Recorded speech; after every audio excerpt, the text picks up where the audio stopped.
একটি শতবর্ষী মসজিদ যা একসময় ধর্মীয় অনুশীলনের প্রতীক হিসেবে গড়ে উঠেছিল, আজ সেই মসজিদ যোগাযোগ বিচ্ছিন্নতার কারণে ধীরে ধীরে সাপ্তাহিক মসজিদে রূপ নিচ্ছে। টাঙ্গাইলের কালিহাতী উপজেলার পাইকড়া ইউনিয়নের ৯ নং ওয়ার্ডের হাওড়াপাড়ার মসজিদের এমন অবস্থা নিয়ে চিন্তিত স্থানীয় বাসিন্দারা। দীর্ঘদিন ধরে এই মসজিদের সাথে নিয়োজিত।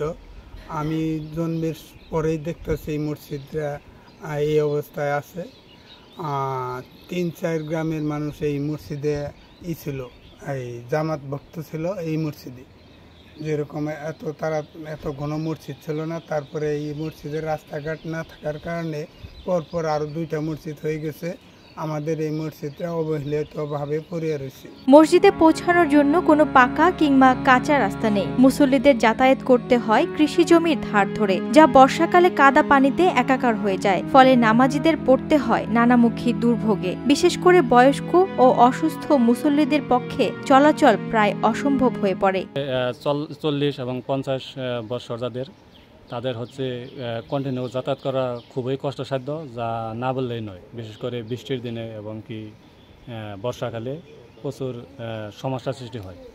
যেখানে একসময় 3-4 গ্রামের লোকজন এই মসজিদে নামাজ আদায় করতেন, সেখানে এখন 5 ওয়াক্ত নামাজে মাত্র 2-1 জন মুসল্লি উপস্থিত হন। শুধুমাত্র শুক্রবারে কিছুটা ভিন্ন চিত্র দেখা যায়। মসজিদ 5 ওয়াক্ত নামাজ পড়ার এমন লোক নাই যে 5 ওয়াক্ত নামাজ ঠিকমতো পড়বো এবং লোকজন আসবো।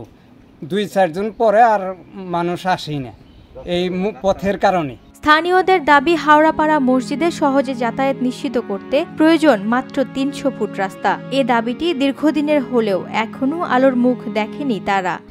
নির্বাহী অফিসার এবং উপজেলা প্রশাসন বিভাগের প্রতি আমার একটা আবদার যে এই রাস্তাটা যাতে দ্রুত মেরামত করে দেওয়া যায়, এর জন্য আমার আকুল আবেদন।